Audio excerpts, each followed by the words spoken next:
जय हिंद आप सभी को। क्या हाल चाल है आपके? आई होप आप सब बढ़िया होंगे और पढ़ाई अच्छी चल रही होगी। हमने 7 क्लासेस केमिस्ट्री की ख़त्म कर ली हैं।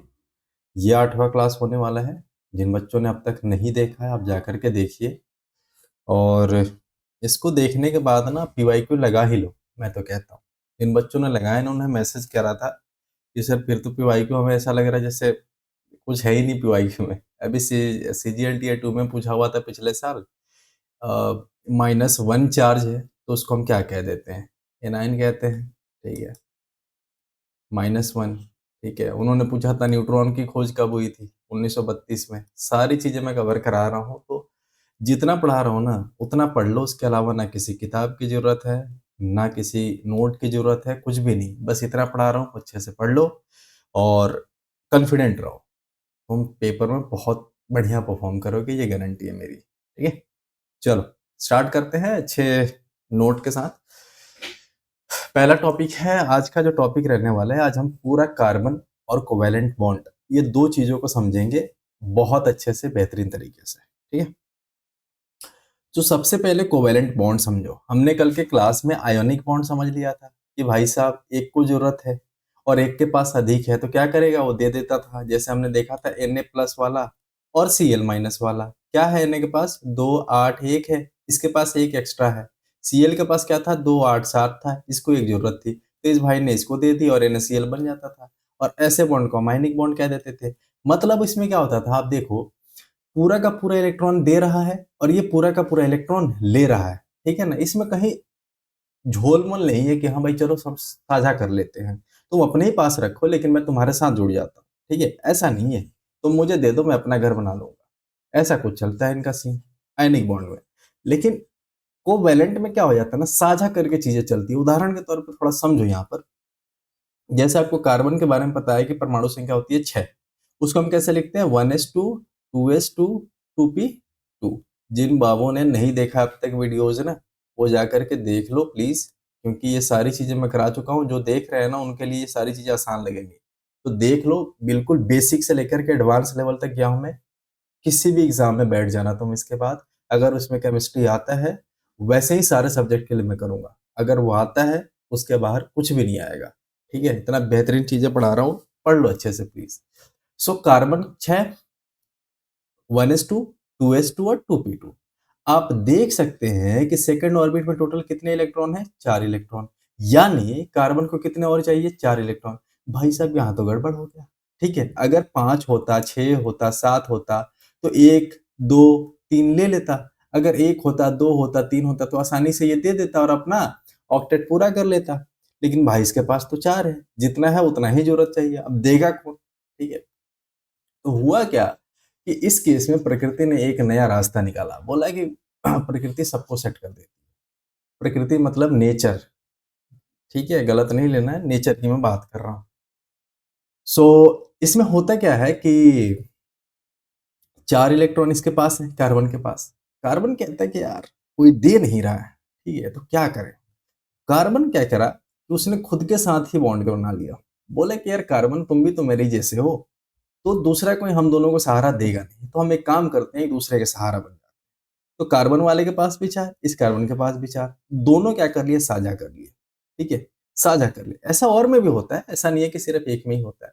जनरली क्या होता है, सेम मॉलिक्यूल्स होते हैं, सेम एटम होते हैं जो एक दूसरे को साझा कर देते हैं, क्योंकि और नहीं दे रहा है कोई, तो क्या करेंगे बेचारे? यही करेंगे। ठीक है, तो इस बॉन्ड को हम कोवेलेंट बॉन्ड कह देते हैं। जैसे उदाहरण के तौर पर ये देखो, H2 देख रहे हो, दो हाइड्रोजन आपस में मिलकर के दोनों एक दूसरे का डुएट पूरा कर रहे हैं।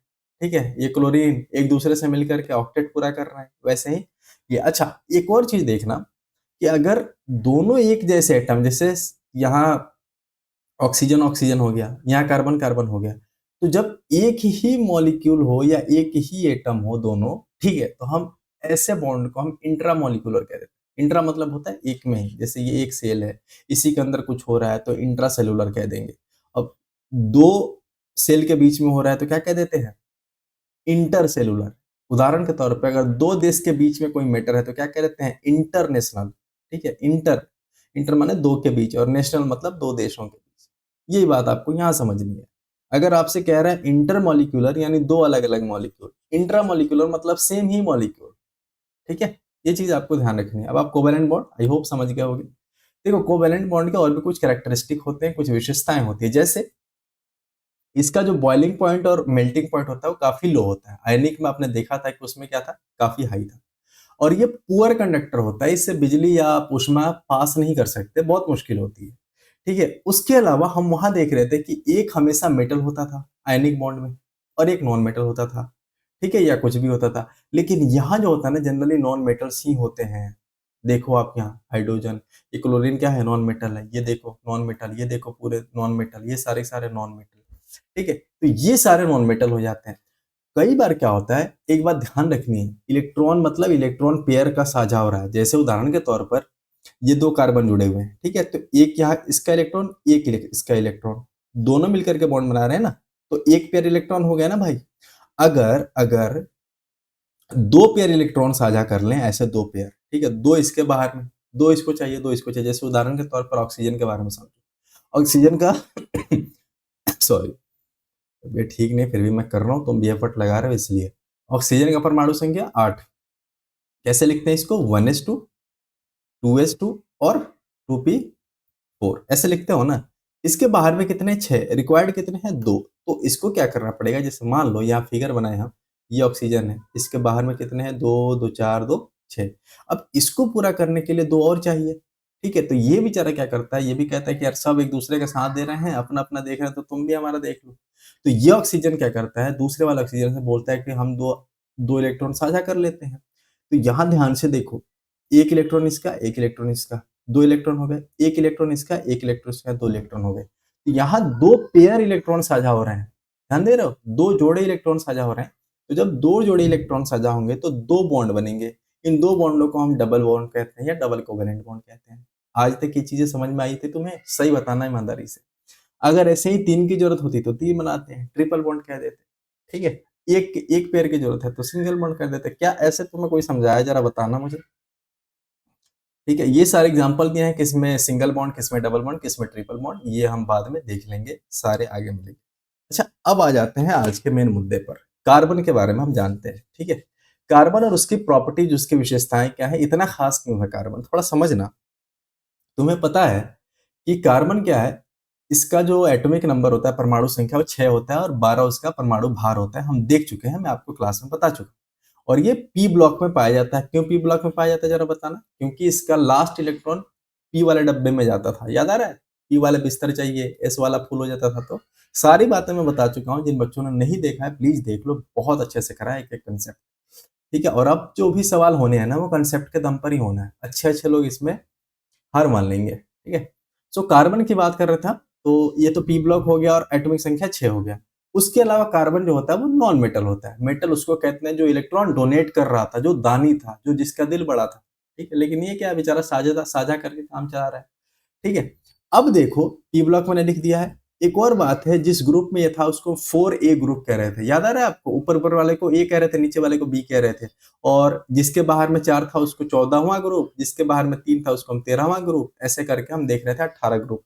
और सेकंड पीरियड में होता है, ये निकालने का भी तरीका मैंने बता दिया था। जैसे ये लास्ट में देखो, कौन से वाले में इलेक्ट्रॉन जा रहा है, 2p2 में, तो जितना नंबर ये ऑर्बिट है वही नंबर किसका हो जाता है, पीरियड का हो जाता है। सारी बातें मैं बता चुका हूँ आपको। ठीक है, तो ये हो गया। उसके अलावा टेट्रावैलेंसी होती है, मतलब इसके बाहर में चार चार इलेक्ट्रॉन प्रेजेंट होते हैं, इसलिए इसको हम टेट्रावैलेंसी कह देते हैं। ये जो भी कंपाउंड बनाता है ना कार्बन, उसकी मेल्टिंग पॉइंट और बॉइलिंग पॉइंट काफी कम होती है, ये भी आपको ध्यान रखना है। इसके अलावा अगर हम बात करें तो ये कार्बन मेनली कोवेलेंट बॉन्ड बनाता है। ठीक है, साझा करके इसकी चीजें चलती हैं, डायरेक्ट नहीं चलती है। ठीक है, इसके अलावा कार्बन के 3 आइसोटोप्स होते हैं, मैं आपको पिछली क्लास में बता चुका हूँ। कौन कौन से, एक तो पहले तो ये जान लो जिनको नहीं पता, आइसोटोप क्या होता है। आइसोटोप का मतलब है परमाणु संख्या सेम हो और परमाणु द्रव्यमान या परमाणु भार अलग अलग। तो देखो यहाँ पर कार्बन में सबके परमाणु संख्या 6 6 6 है, एक का परमाणु द्रव्यमान 12 है, एक का 13, एक का 14 है। ये 14 वाले के बारे में मैंने आपको एक खास बात बताई थी, क्या कि इसका इस्तेमाल हम करते हैं डेटिंग करने में, मतलब कोई चीज कितना पुराना है ये जानने के लिए हम कार्बन 14 का इस्तेमाल करते हैं। ठीक है, 3 एलोट्रॉप्स होते हैं कार्बन के। अब सर एलोट्रॉप्स क्या हो जाते हैं, अभी आगे आपको देखने को मिलेगा, घबराओ मत। ठीक है, अभी फिलहाल इतना देख लो, 3 एलोट्रॉप्स होते हैं, डायमंड, ग्रेफाइट, फ्लोरीन। इसके अलावा भी होता है ग्राफीन और भी चीजें होती हैं।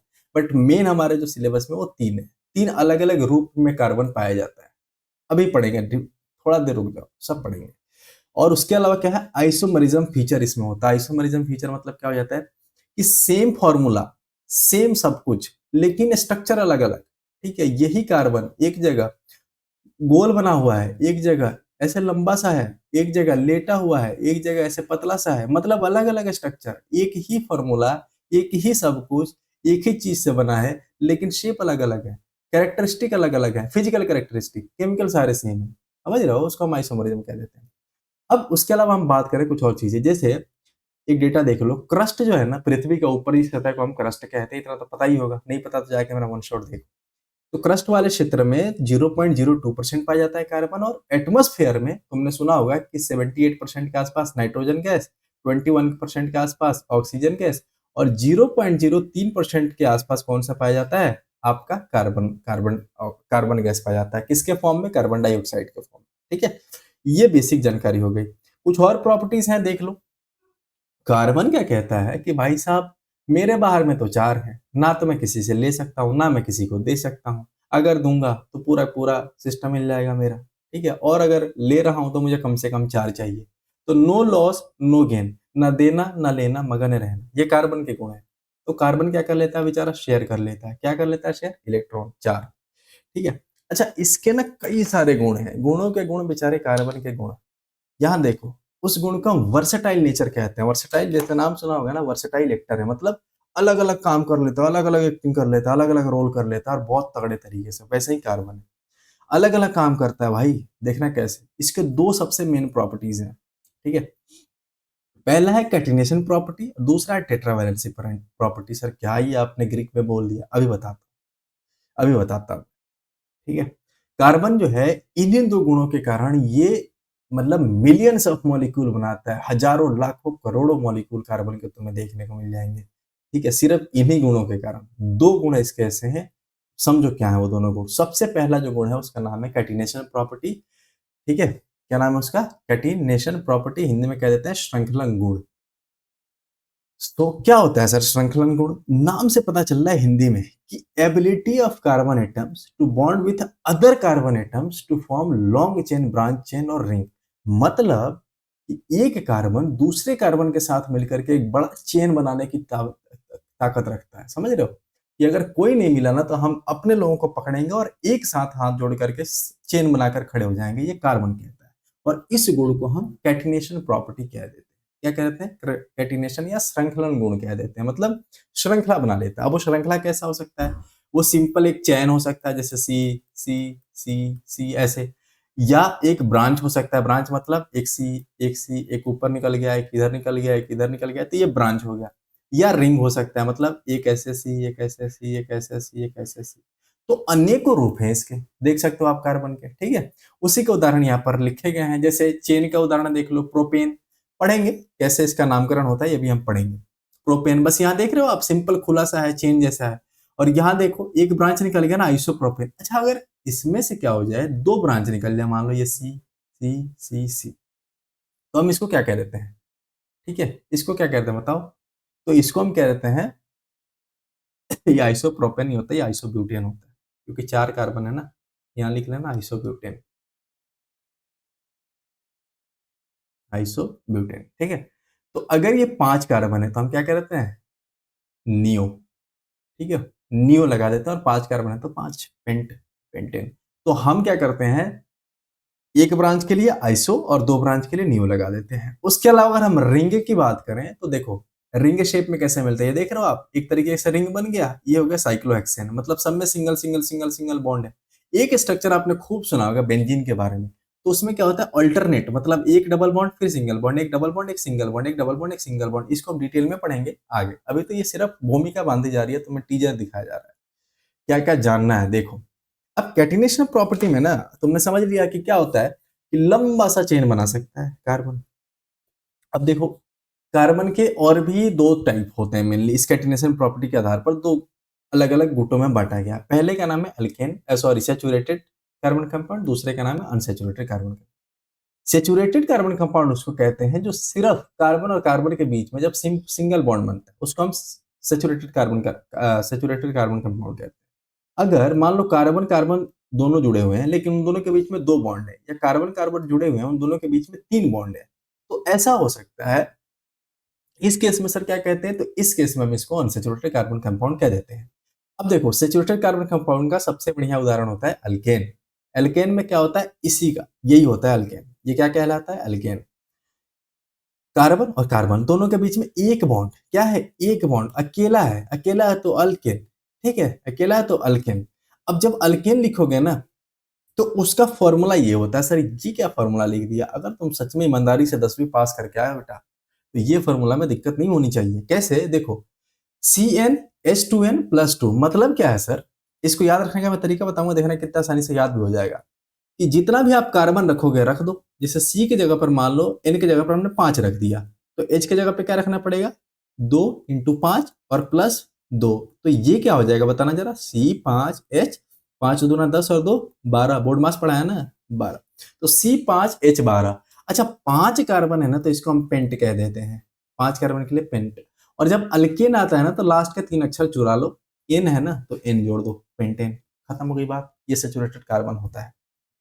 अब देखो अनसैचुरेटेड कार्बन में 2 होते हैं, वही दोनों, एक डबल बॉन्ड वाला और एक ट्रिपल बॉन्ड वाला। डबल बॉन्ड वाले को क्या कहते हैं, एल्कीन, दूसरा नाम इसका ओलेफिन भी है। ठीक है, सो एल्कीन हो गया। एल्कीन में देखो क्या है कि डबल बॉन्ड है, कार्बन और कार्बन के बीच में डबल बॉन्ड है। इसका फॉर्मूला क्या हो जाता है, CnH2n।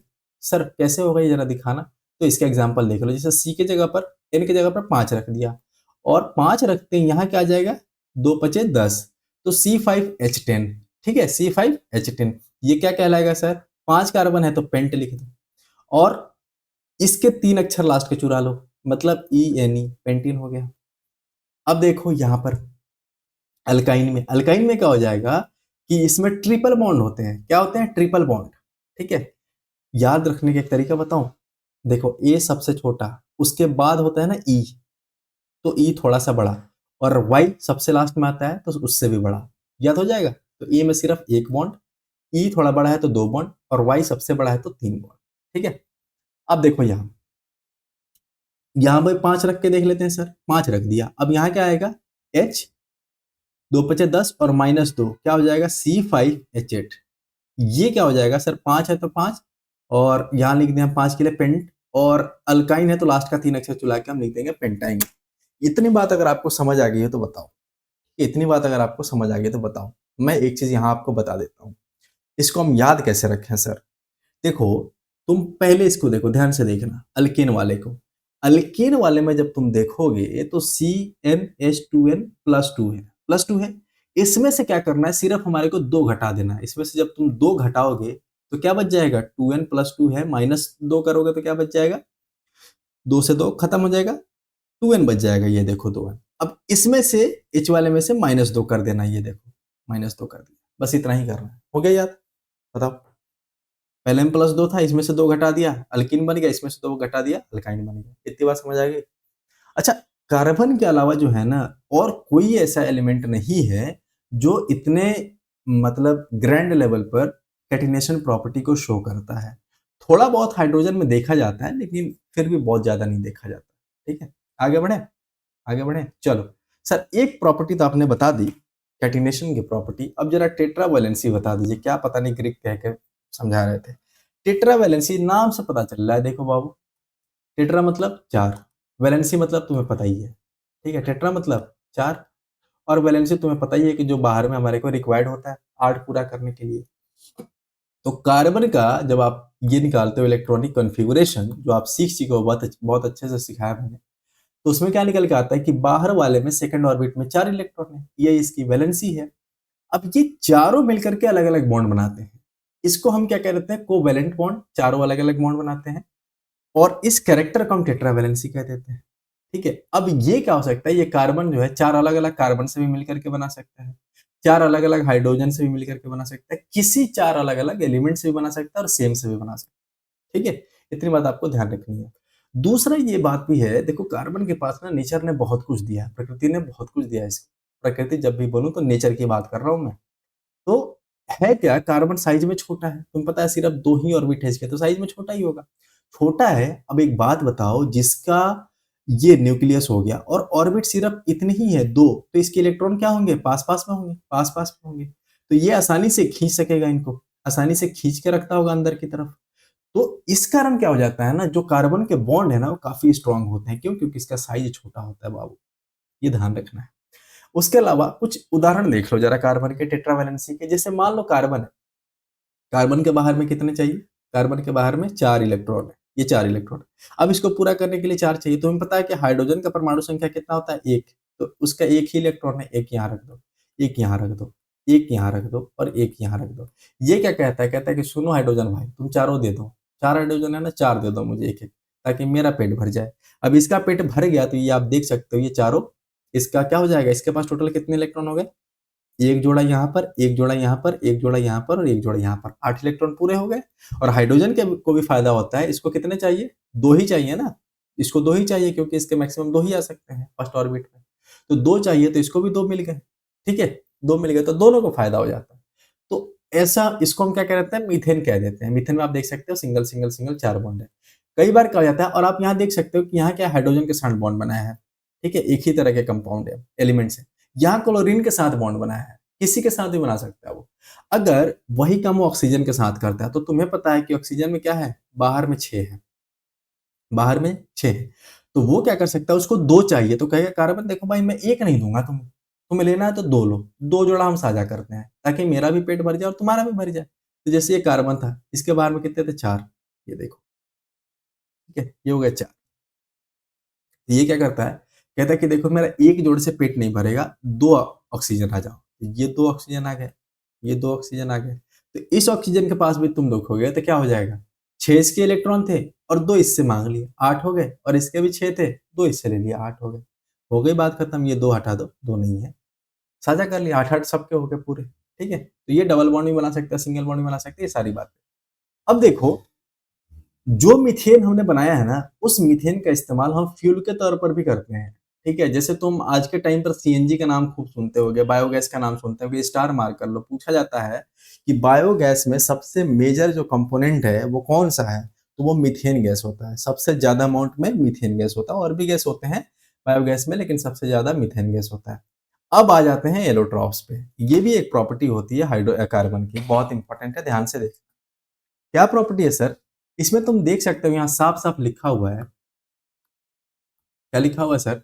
कि 2 और more different physical forms in the same physical state. Sir ये क्या अंग्रेजी पढ़ दी सर आपने?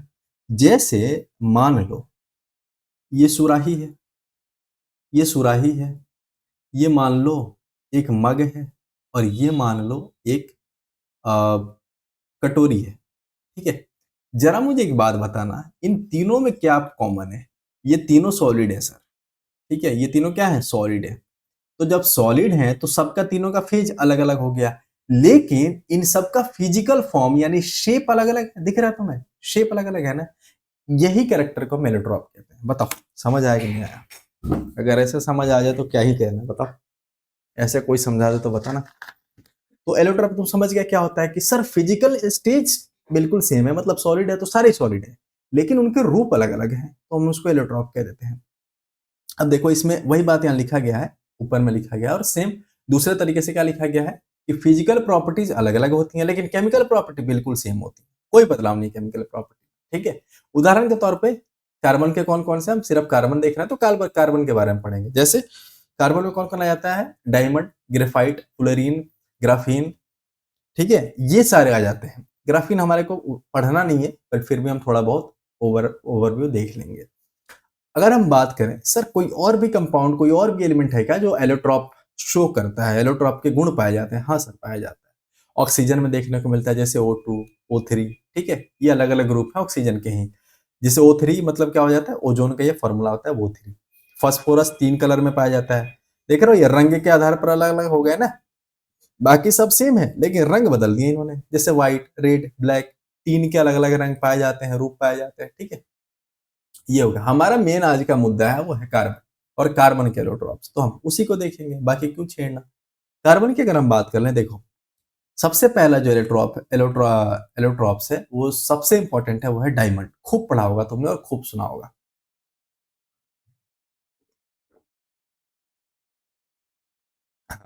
तो डायमंड की अगर हम बात करें, पहली बात और सबसे मोस्ट एंड इम्पोर्टेंट बात जो कि आपको ध्यान रखनी है, जो कि आपके एग्जाम में पूछा जाता है, सिर्फ वही बात है। और जब भी क्वेश्चन आएगा डायमंड में से ना, इसमें से बाहर नहीं आएगा, इतना ध्यान रखना। कार्बन, एक कार्बन 4 कार्बनों से जुड़ा होता है डायमंड में। यहां देख सकते हो डायमंड का स्ट्रक्चर, कहां गया कहां गया कहां गया, ये रहा। यहां आप देख सकते हो ये कार्बन है, ये जो गोल गोल दिख रहा है ये कार्बन है, एक ऊपर में कार्बन, एक यहाँ पर कार्बन, एक यहाँ पर कार्बन, एक यहाँ पर कार्बन। तो आप ध्यान से देख सकते हो कि एक कार्बन कितने कार्बन से जुड़ा हुआ है, 4 कार्बन से जुड़ा हुआ है। वही बात मैंने यहाँ लिख दी है, कोई दिक्कत है? हाइब्रिडाइजेशन मत पूछना प्लीज कि सर क्या होता है। sp3 हाइब्रिडाइजेशन होता है, बस इतना याद रख लो। इसको, इसका तरीका ये होता है कि देखो जो इलेक्ट्रॉन भरे जाते हैं ना, वो s में और p में भरे जाते हैं। ठीक है, ये p में 3 हमने देखे थे ना, तो तीनों में भरे जाते हैं। अब उसके आधार पर निकाला जाता है ये sp3 हाइब्रिडाइजेशन। अब ये अलग टॉपिक है, ये पूरा का पूरा हमें कोऑर्डिनेशन कंपाउंड, कोवैलेंट कंपाउंड के चैप्टर पढ़ना पड़ेगा उसमें। बट अभी सिर्फ एक लाइन याद रखना कि ये 4 है ना, ये देखना p3 और s1, 4 मिलकर के क्या बना लेंगे, डायमंड बना लेंगे। और ये हाइब्रिडाइजेशन होता है उसका। ठीक है, शेप उसका टेट्राहेड्रल होता है, ये भी कोई पूछेगा नहीं, बट पूछ ले तो मुंह पे मार के आ जाना।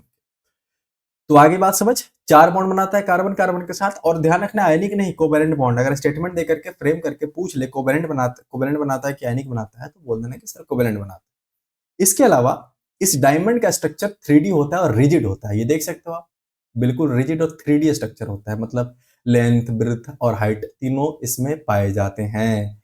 और एक और बात, कि जो डायमंड है, जो हीरा है, ये दुनिया में पाया जाने वाला सबसे हार्डेस्ट नेचुरल सब्सटेंस है। याद रखना है, नेचुरल सब्सटेंस है। मैनमेड बना लिया गया है इससे भी हार्ड, लेकिन नेचुरल आज भी कौन है, डायमंड। इसीलिए हीरा की गिनती तुम सब की तुलना हीरा से ही करी जाती है, खास करके मेरी। हाँ, ये देखो, synthesised by carbon at very high temperature. क्या करते हैं, कार्बन को बहुत हाई टेम्परेचर पे बहुत हाई प्रेशर दे करके डायमंड में हम कन्वर्ट कर देते हैं। साथ ही याद रखना, ये स्टार मार्क कर लो कि डायमंड जो होता है वो उससे बिजली पास नहीं करती, हीट पास नहीं करता। ठीक है, ये ध्यान रखना है, वो नॉन कंडक्टर होता है। उसके अलावा आपने देखा है कभी चोर मचाया शोर टाइप की मूवी, उसमें क्या दिखता है, ऐसे काफी सारे क्रिस्टल्स ऐसे बने होते हैं, और एक पार से दूसरी पार आप देख सकते हो। जब आप एक पार से एक साइड से दूसरी साइड दिख सकते हो, उसको हम ट्रांसपेरेंट कहते हैं। तो ये ट्रांसपेरेंट होता है। और टाइप ऑफ सॉलिड में मैंने बताया था, दो तरह के सॉलिड होते हैं, क्रिस्टलाइन सॉलिड और एमorphous सॉलिड। ये क्रिस्टलाइन सॉलिड होता है, बस इतना ध्यान रख लोगे, इससे बाहर तुमसे एग्जाम में कुछ नहीं पूछने वाला। इसका यूज देख लो, कहाँ यूज करते हैं सर, इसका इस्तेमाल करते हैं कुछ काटने वाटने में, ठीक है, ड्रिल करने में, ठीक है, ज्वेलरी में, टूल्स में, इन सब चीजों में इसका इस्तेमाल हम करते हैं डायमंड का। अब डायमंड हो गया तो दूसरे एलोट्रॉप पे आ जाते हैं। उसका नाम क्या है सर, ग्रेफाइट। ये भी काफी इंपॉर्टेंट है। इसमें देखो एक कार्बन जो है ना, वो 3 कार्बन से जुड़ा हुआ है। डायमंड में कितने, 4 से। क्योंकि वो सबसे मजबूत है तो उसको 4 लोग चाहिए, ये थोड़ा कमजोर है तो इसको 3 लोग से काम चल जाता है। उदाहरण के तौर पर यहाँ पर देख लो, ये देखो यहाँ रहा। ये आप देख सकते हो, इस कार्बन को पकड़ लो, किसी कार्बन को पकड़ लेना। तो मैं इसलिए पकड़ रहा हूँ ताकि आसानी हो। तुम कहोगे सर इसमें तो दो दो ही कार्बन है, ये आगे भी तो स्ट्रक्चर जाएगा ऐसे, यहीं तक थोड़ी है, ये सिर्फ एक हिस्सा काटा गया है। ये कार्बन देखो, एक इधर से जुड़ा हुआ है, एक इधर से जुड़ा हुआ है, एक इधर से जुड़ा हुआ है, तीनों साइड से 3 कार्बन से जुड़ा हुआ है। ठीक है, यही बात यहाँ पर लिखा हुआ है।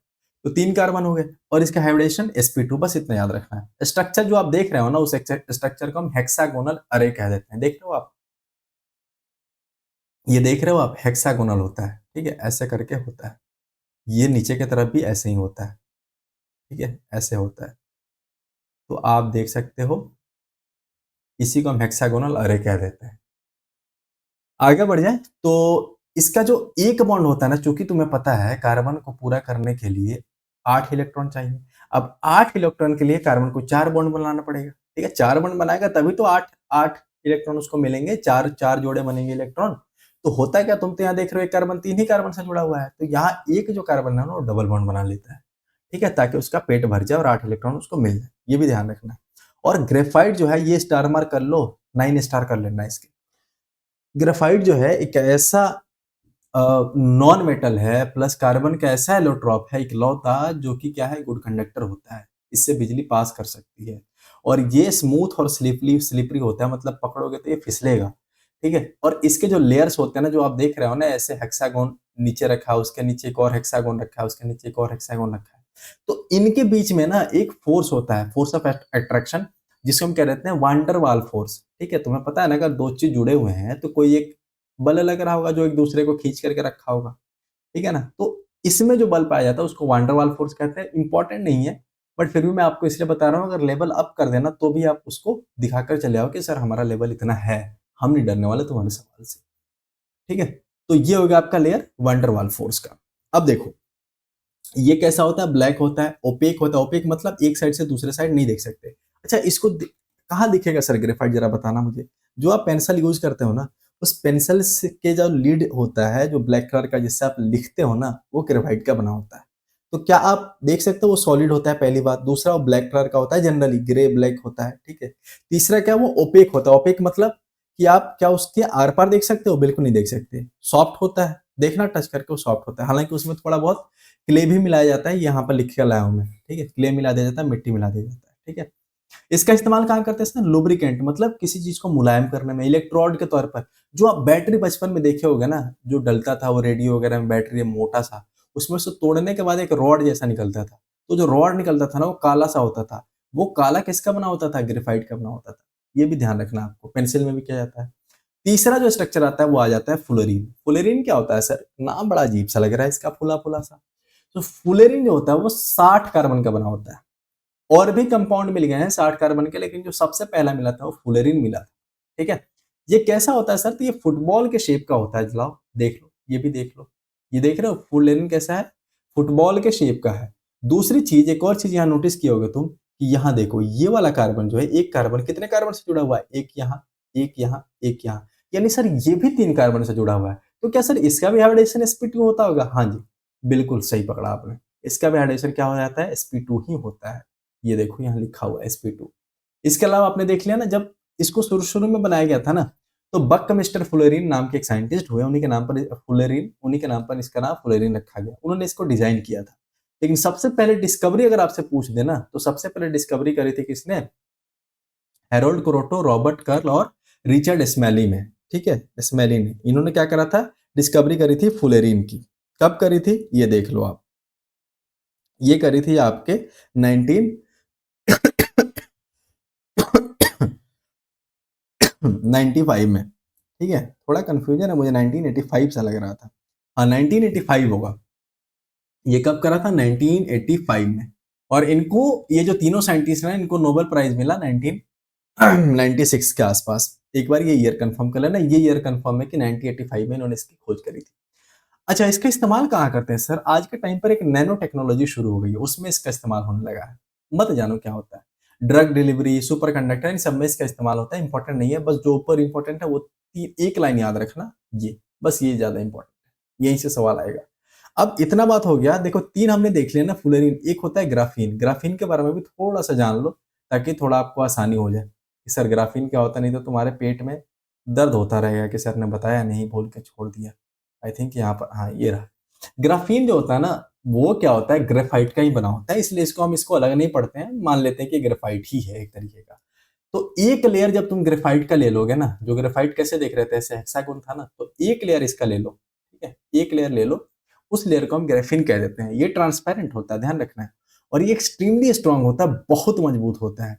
तीसरी चीज, जब ये ग्रेफाइट का बना है तो ये कंडक्टर होगा, और ये एक्सीलेंट कंडक्टर होता है ग्रेफिन। ठीक है, इसका, क्योंकि इसको बनाया है ग्रेफाइट से गया है, इसलिए हम इसको ग्रेफीन का नाम देते हैं। और इसका यूज कहाँ करते हैं सर, तो जो टच स्क्रीन तुम इस्तेमाल करते हो मोबाइल में, लैपटॉप में, ठीक है, इन सब चीजों में, उसमें इसका इस्तेमाल करते हैं। सेंसर में इसका इस्तेमाल होता है। फ्लेक्सिबल जो भी इलेक्ट्रॉनिक्स है जिसको आप मोड वगैरह सकते हो, उसमें इस्तेमाल होता है ग्राफीन में। बस, मोर देन इनफ है ग्राफीन के बारे में, इससे ज्यादा आपको नहीं जानना।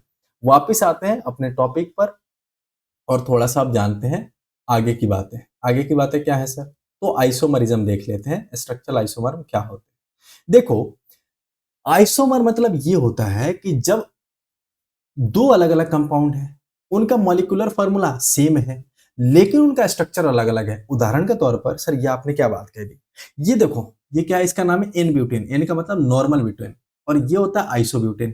ठीक है, आइसोब्यूटेन। सर अलग अलग कैसे हैं, जरा बताना। दोनों का फार्मूला तो C4H10 C4H10 है, अलग अलग कैसे हैं, देखो बेटा ऐसे है।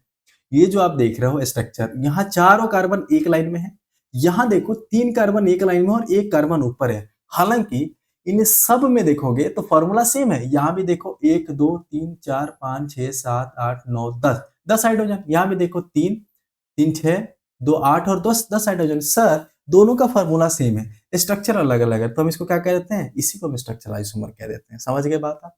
यही दोनों एग्जाम्पल भी आप याद रखना, आपसे एग्जाम में भी पूछेगा तो यही दोनों एग्जाम्पल ही पूछेगा। अब देखो थोड़ा और कुछ चीजें जान लेते हैं जो तुमने आइसोमर पढ़ा ना। अगर मान लो कि अगर कोई एटम है, जो हम कार्बन देख रहे थे ना, जैसे ये कार्बन हो गया, इसके साथ कौन आ रहा था, जनरली हाइड्रोजन आ रहा था, हाइड्रोजन आ रहा था, हाइड्रोजन आ रहा था, हाइड्रोजन, क्योंकि हाइड्रोजन से आसान होता है, एक एक इलेक्ट्रॉन है, 4 हाइड्रोजन ले लिया और चारों से एक एक इलेक्ट्रॉन ले लिया, उसका भी पेट भर जाता है। तो उससे आसानी आसानी होती है बॉन्ड बनाने में, इसलिए कार्बन हाइड्रोजन के साथ बॉन्ड बना लेता है। होता क्या है कई बार कि हाइड्रोजन के बदले कोई और एलिमेंट आ जाए, जिससे मान लो CH Cl आ जाए, ठीक है, CH3Cl आ जाए, तो एक हाइड्रोजन गया, दूसरा कोई आ जाए। तो वही बात यहाँ लिखा गया है कि अगर हाइड्रोजन या कार्बन के बदले कार्बन क्या करे, किसी और के साथ बॉन्ड बनाना शुरू कर ले, ठीक है, धोखा देना शुरू कर दे बेचारा, ठीक है, अभी इसका सगा नहीं रहा वो कार्बन और हाइड्रोजन का। अब यहाँ उदाहरण के तौर पे देख सकते हो, ये है कार्बन, इसने क्या करा है, कार्बन से बॉन्ड बनाया और बाकी तीनों हाइड्रोजन से। लेकिन ये वाला जो कार्बन है ना, ये है दगाबाज। ये देखो यहाँ तो कार्बन के साथ दोस्ती निभा रहा है, यहाँ हाइड्रोजन के साथ, यहाँ भी हाइड्रोजन के साथ, लेकिन यहाँ देखो इसने नया एक दोस्त बना लिया। कौन है भाई वो दोस्त? वो है ऑक्सीजन, ठीक है। तो अगर हेटेरो एटम का मतलब, हेटेरो का मतलब होता है डिफरेंट, हेटेरो का मतलब डिफरेंट और होमो का मतलब सेम, तो हेटेरो का मतलब डिफरेंट। अब यहाँ देखो कोई डिफरेंट एटम आ गया, किससे डिफरेंट, कार्बन और हाइड्रोजन से, तो हम उसको हेटेरो एटम कह देते हैं। इतनी बात आपको समझ आ गई। अब यहां से एक नए शब्द का उत्पत्ति होता है, नए शब्द की उत्पत्ति होती है, उसका क्या नाम है सर? फंक्शनल ग्रुप, हिंदी में कहते हैं प्रकार्यात्मक समूह। अब ये क्या होता है सर? जैसे मान लो ये कार्बन का कोई चेन है, ठीक है, ये कार्बन का कोई चेन है, अब इसमें कोई ऐसा एटम आकर के जुड़ जाए जो पूरा कार्बन के चेन का गुण ही बदल दे, ठीक है, जैसे मान लो ये कार्बन का चेन था, पहले ये अल्केन था, अब इसमें आकर के एक नया कुछ जुड़ गया, OH नाम का, OH नाम का प्राणी जैसे इसमें जुड़ा, ये पूरा का पूरा क्या हो गया, अल्कोहल कहलाने लगा। जा, एक बुद्धि, एक गलत काम और पूरा पूरा करेक्टर खत्म। यही काम करता है कौन? फंक्शनल ग्रुप, ठीक है। आ जाओ क्या करके हम फंक्शनल ग्रुप को देख लेते हैं। जैसे अगर मान लो किसी भी कंपाउंड में OH जुड़ा है, OH एक साथ जुड़ा हुआ है, तो हम उसको अल्कोहल कह देते हैं। उदाहरण के तौर पर ये CH3 CH2 OH जुड़ा हुआ दिख रहा है ना आपको, OH, ठीक है। अब सर हम इसको नाम कैसे देते हैं? तो नाम देते हैं हम प्रोपेनॉल। इससे पहले थोड़ा नामकरण यहाँ देख लो, कहाँ गया नामकरण, नोमेनक्लेचर, ये रहा। पहले नोमेनक्लेचर देख लेते हैं, फिर उस पर वापस आ जाते हैं तो आसानी होगी। नोमेनक्लेचर की बात करें तो सबसे पहले नोमेनक्लेचर, आज के टाइम पर जो नोमेनक्लेचर चलता है वो IUPAC का दिया हुआ चलता है, मैं पिछले क्लास में बता चुका हूँ। ये पूछा है आपसे फुल फॉर्म, IUPAC का फुल फॉर्म होता है international union of pure and applied chemistry. ये फुल फॉर्म पूछा है तो रट लेना। नामकरण 3 हिस्सों में होता है। जैसे आपका नाम पूछा जाता है ना कि भाई first letter, mid mid word और लास्ट लेटर, ये लास्ट शब्द, ठीक है, ये पूछा जाता है ना, last name, first name, middle name, ये 3 चीजें। वैसे ही आप भाई आप केमिकल का नाम ले रहे हो तो क्या उसमें उसमें थोड़ी मर्यादा नहीं रखनी चाहिए? बिल्कुल रखनी चाहिए। तो IUPAC 3 हिस्सों में नाम बनाता है। पहले का नाम है प्रीफिक्स, जैसे तुम नाम में श्री, मिस्टर लगाते हो ना, प्रीफिक्स यही कहलाता है। तो प्रीफिक्स, उससे आइडिया लग जाता है कि इसमें क्या-क्या चीजें होंगी। बीच में आता है वर्ड रूट, मेन नाम, जैसे मुकुल, और सफिक्स, कुमार सिंह, ठीक है। तो ये हो गया क्या? सफिक्स। जो लास्ट में आता है वो सफिक्स, सबसे पहला है वो प्रीफिक्स, और बीच में आया जो वर्ड रूट। ये 3 हिस्से होते हैं किसी भी नाम को बनाने में। अब उदाहरण के तौर पे देखो सर, प्रीफिक्स में क्या आता है, जो साइड चेन तुम देख रहे थे ना, जैसे ये कार्बन था, कार्बन था, कार्बन था, यहाँ पर एक नया कार्बन आ गया, ठीक है, यहाँ पर CH3 जुड़ गया। अब ये CH3 क्या कहलाता है? मिथाइल कहलाता है, ठीक है, मिथाइल कहलाता है। तो हम प्रीफिक्स में क्या सबसे पहले क्या लिखेंगे? मिथाइल लिखेंगे, ठीक है, सबसे पहले मिथाइल लिखेंगे। अगर यहाँ मान लो क्लोरीन जुड़ गया होता तो हम क्लोरो लिख लेते हैं, ठीक है।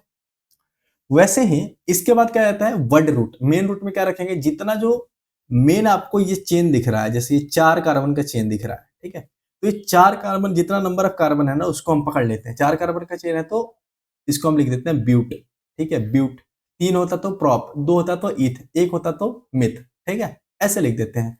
अब सफिक्स आता है सबसे लास्ट में, आप लगाते हो ना, गुप्ता, सिंह, जो भी लगाते हो आप, ठीक है, खान, जो भी। तो सबसे लास्ट में आता है सफिक्स। सबसे लास्ट में क्या जोड़ना है आपको? जो उसका फंक्शनल ग्रुप है, जो आपका फंक्शनल ग्रुप है उसको सबसे लास्ट में जोड़ते हैं। उदाहरण के तौर पर यहां देखो, ये स्टेप है। कौन कौन से स्टेप होते हैं? सबसे पहले क्या करना है आपको? सबसे बड़े चेन को आपको देखना है, लॉन्गेस्ट कार्बन चेन को आपको पहचानना है। जैसे इसमें कार्बन चेन 2 ही कार्बन का है तो मेन ये हो गया, ठीक है, मेन ये हो गया। उसके बाद क्या करना है, टाइप ऑफ बॉन्ड देखना है, कैसा बॉन्ड है, सिंगल बॉन्ड है, डबल बॉन्ड है, कैसा बॉन्ड है, सब में सिंगल सिंगल बॉन्ड, तो ये हो गया।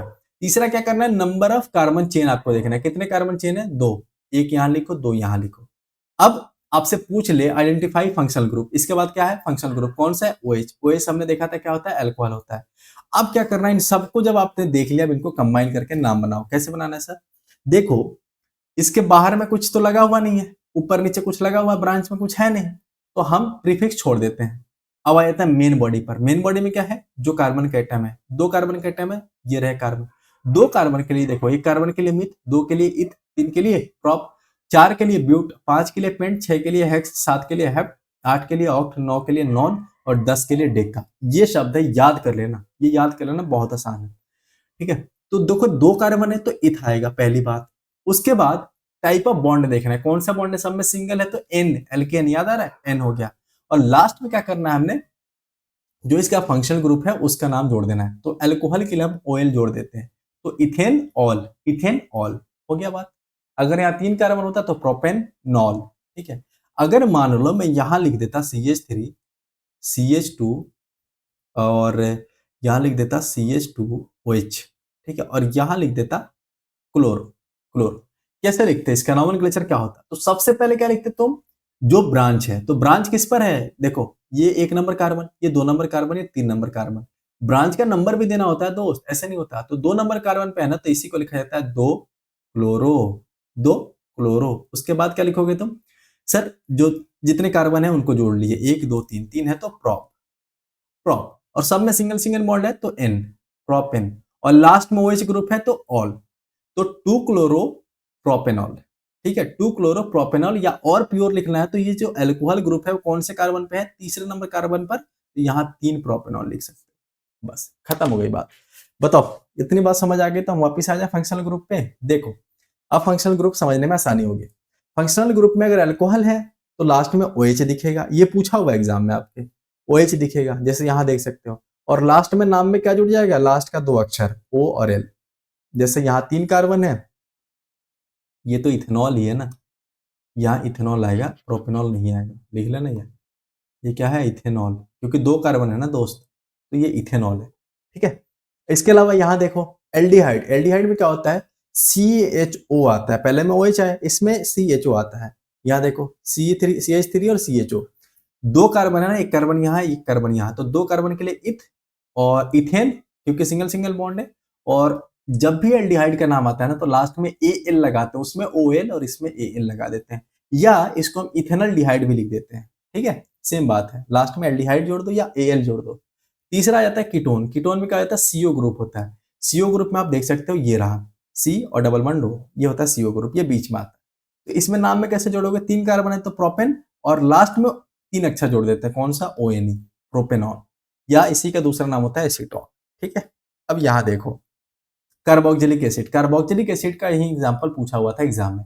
कार्बोक्सिलिक एसिड में 2 ऑक्सीजन और 1 हाइड्रोजन होता है, इसको हम COOH भी लिख देते हैं, ठीक है। जैसे उदाहरण के तौर पर यहाँ देख सकते हो CH3 और COOH। अब 2 कार्बन है तो इथेन, और कार्बोक्सिलिक एसिड है ना तो उसमें ओइक एसिड लगा देते हैं, एसिड है तो एसिड, और लास्ट में OIC भी जोड़ देना होता है। अच्छा, इस इथेनोइक एसिड का दूसरा नाम होता है एसिटिक एसिड, ठीक है।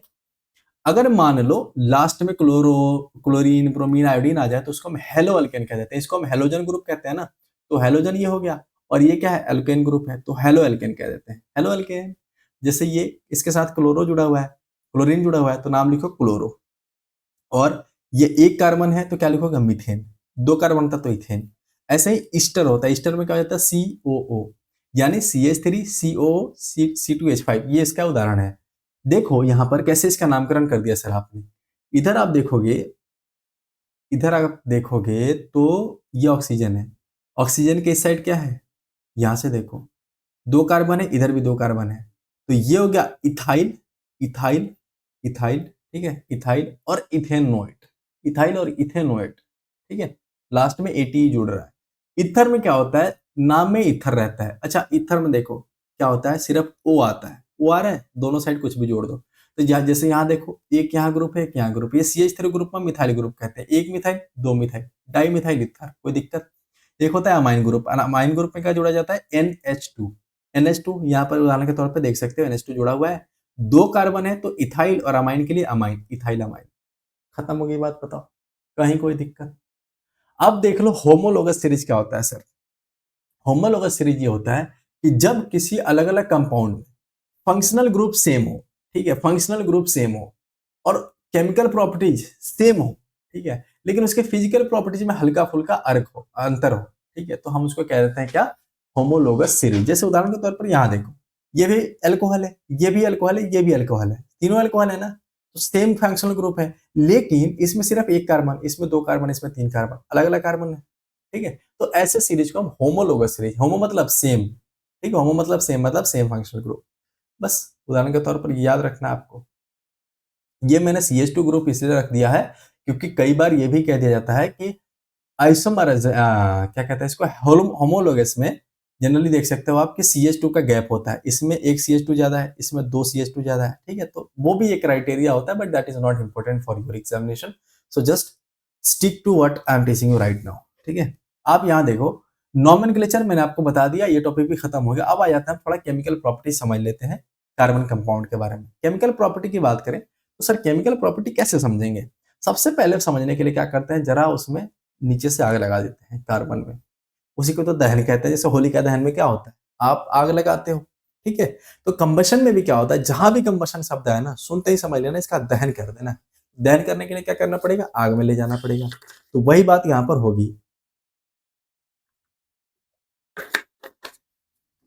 जैसे यहाँ देख सकते हो कार्बन को जब तुम जलाओगे, कहा, हवा में, हवा में खुले में ही जलाओगे, तो जलाने पर वो क्या देता है, कार्बन डाइऑक्साइड देता है, पानी निकलता है उससे, हीट निकलता है और लाइट निकलता है। देखा है आपने कभी कार्बन जला करके, तेल जलाया आपने, केरोसिन या पेट्रोल का तेल जब जलाते हो तो क्या निकलता है, एक लाइट सी चमक होती है, उसमें से हीट भी निकलता है और उसके आसपास में क्या हो जाएगा, वाटर के पार्टिकल्स भी निकलेंगे, ठीक है, ये सारी चीजें होती है। और कार्बन डाइऑक्साइड तो निकलता ही निकलता है, जो काला काला धुआं दिखता है ना आपको, वो कार्बन डाइऑक्साइड है। तो ये 4-5 चीजें होती है, जितना इमेजिन करके पढ़ोगे ना उतना मजा आएगा। अब उदाहरण के तौर पे कार्बन के जितने भी एलोट्रॉप्स आपने पढ़े हैं, चाहे वो अल्केन अल्कीन अल्काइन हो, चाहे वो डायमंड ग्रेफाइट या ये हो, ठीक है, फ्लोरीन हो, उनको जब आप जलाते हो ना ऑक्सीजन के प्रेजेंस में, तो उसमें से यही चारों चीजें निकलती हैं। उसके अलावा यहां से क्वेश्चन आया हुआ है, ये देखो यहां से क्वेश्चन आया हुआ है कि सेचुरेटेड हाइड्रोकार्बन, सेचुरेटेड में कौन आ जाता है, सिंगल बॉन्ड वाला। तो सेचुरेटेड हाइड्रोकार्बन में अगर हम जलाना शुरू करें, ये इसका मतलब होता है हीट। जो बच्चे पहली क्लास ले रहे हैं उनको मैं बता दूं, ये मैं बता चुका हूं, इसका सिंबल का मतलब होता है हीट, मतलब जला रहे हैं। जला रहे हैं कहाँ, खूब भर भर के ऑक्सीजन दे रहे हैं, तो उसमें क्या होता है, बिल्कुल क्लियर फ्लेम जलता है, बिल्कुल साफ एकदम धधक के आग लग रहा है। लेकिन जब ऑक्सीजन कम कर देना, लिमिटेड ऑक्सीजन कर दे, तो उसमें सूटी स्मेल आने लगता है। सूटी स्मेल मतलब हल्का सा, मतलब बिल्कुल साफ नहीं होता, थोड़ा धुंधला धुंधला सा स्मेल आने लगता है, फ्लेम आने लगता है, ठीक है। यही सूती स्मेल पूछा हुआ था, इसको जलाने पर आता है, तो सेचुरेटेड हाइड्रोकार्बन को जलाने पर आता है। अनसेचुरेटेड हाइड्रोकार्बन की अगर हम बात करें तो उसको जब आप जलाओगे तो जलाने के बाद येलो कलर का फ्लेम जलता है और ब्लैक स्मोक, काला धुआं उठता है, ठीक है। तो अगर आपको कोई दे दे कि भाई ये जला लो, जलाने के बाद अगर पीला और काले कलर का धुआं उठ रहा है तो क्या कहोगे, उसमें अनसेचुरेटेड कार्बन है कि सेचुरेटेड, अनसेचुरेटेड कार्बन। बस। अब थोड़ा और देख लो, जो आप गैस और स्टोव देखते हो ना, वहां पर भी आप जलाते हो, तो वहां का फ्लेम क्यों होता है ब्लू, क्योंकि वहां पर ऑक्सीजन प्रेजेंट होता है। इसके अलावा जो फ्यूल होता है ना, जो भी आप तेल वगैरह ईंधन वगैरह इस्तेमाल कर रहे हो, उसमें होता है नाइट्रोजन और सल्फर प्रेजेंट। जब उसको आप जलाते हो, यही nitrogen nitrous oxide, sulphur dioxide इनमें कन्वर्ट हो जाता है, और यही ऑक्साइड्स क्या कर देते हैं, बाद में प्रदूषण फैलाते हैं, जिसको हम पोल्यूटेंट कह देते हैं, ठीक है। ये सारी बातें हो गई, पहली प्रॉपर्टी कंबशन हमने देख ली। अब हम आ जाते हैं ऑक्सीडेशन पे। ऑक्सीडेशन में क्या हो जाता है सर, नाम से पता है, इसमें ऑक्सीजन जुड़ेगा, ठीक है, ऑक्सीजन जुड़ेगा। जैसे ऑक्सीडेशन जब आप करते हो ना, अल्कोहल का ऑक्सीडेशन करते हो, जो तुम्हारे लिए इंपॉर्टेंट है वो देखो, अल्कोहल का ऑक्सीडेशन करते हो एल्डिहाइड में बदलता है, एल्डिहाइड का ऑक्सीडेशन करते हो तो फिर वो कार्बोक्सिलिक एसिड में बदल जाता है। उदाहरण के तौर पर ये अल्कोहल है, इसमें जब आप ये डालोगे ना, देख लेना, ये बहुत इंपॉर्टेंट है, ये रिएक्शन बहुत बहुत बहुत इंपॉर्टेंट है। अल्कलाइन केमेनोफोर, जिसका नाम होता है अल्कलाइन पोटेशियम, पोटेशियम ये क्या है ना, पोटेशियम पर मैग्नेट इसको कहते हैं, क्या करते हैं, पोटेशियम पर मैग्नेट। और इसको हीट करोगे काफी देर तक तो पहले एल्डिहाइड और फिर क्या बदल जाता है, कार्बोक्सिलिक एसिड में बदल जाता है। या इसके बदले तुम क्या करो, एसिडिफाइड मतलब इसमें एसिड में सना हुआ है कौन, K2Cr2O7, जिसका दूसरा नाम क्या होता है सर, एसिडिफाइड पोटेशियम डाइक्रोमेट।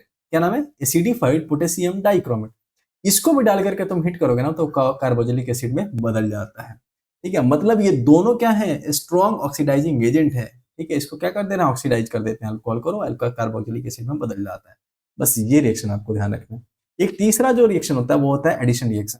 नाम से पता चल रहा है इसमें कुछ ना कुछ जुड़ता होगा। एडिशन का मतलब जोड़ दो भैया, ले आओ जोड़ देते हैं, देखते हैं क्या जुड़ा है। तो इसमें क्या हो जाता है, जैसे तुम्हारे अनसेचुरेटेड हाइड्रोकार्बन है ना, हाइड्रोकार्बन मतलब जो कार्बन और हाइड्रोजन का बना हो। अनसेचुरेटेड जो हाइड्रोकार्बन है जैसे जो डबल बॉन्ड वाले हैं, जो ट्रिपल बॉन्ड वाले हैं, ठीक है, तो ये मेनली उसमें क्या करते हैं, इस बॉन्ड को तोड़ देते हैं। अब जैसे तुम देखो बेचारा कार्बन 2 बॉन्ड लिया था, यहाँ पर इसके 1 इलेक्ट्रॉन का पेयर है, ठीक है, और मान लो 4 या किसी और से ले रहा होगा, ठीक है, तो 8 इसके पास ऑलरेडी है। तुमने क्या करा, बेचारे का एक बॉन्ड तोड़ दिया। अब जब ये बॉन्ड तोड़ा तो इस बेचारे के पास 2 इलेक्ट्रॉन की कमी हो गई। अभी 2 इलेक्ट्रॉन पूरा करने के लिए क्या करना पड़ेगा, कोई ना कोई लाना पड़ेगा, तो उसके लिए क्या कर देते हैं, हम हाइड्रोजन ले आते हैं। यहाँ पर भी हाइड्रोजन ले आते हैं, पता है ना, कार्बन की भूख हाइड्रोजन ही मिटाता है। जैसे हाथी वगैरह जब गुस्सा हो जाती है, भड़क जाती है, तो उसके लिए ऊंट ले आते हैं ना, वैसे ही इसके लिए हाइड्रोजन ले आते हैं। ठीक है, तो ये हो गई बात। अब देखो जरा रिएक्शन, जरा यहाँ देखो, ये हो गया तुम्हारा इथीन। देख रहे हो आप, 2 कार्बन है, दोनों के बीच में डबल बॉन्ड है, इन दोनों के साथ 2-2 हाइड्रोजन जुड़े हुए हैं, ये डबल बॉन्ड है।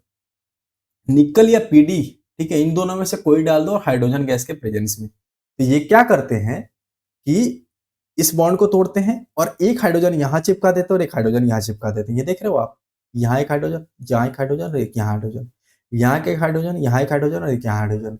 आप देख सकते हो कि जो कार्बन कार्बन के बीच में डबल बॉन्ड था, अब क्या हो गया, सिंगल बॉन्ड।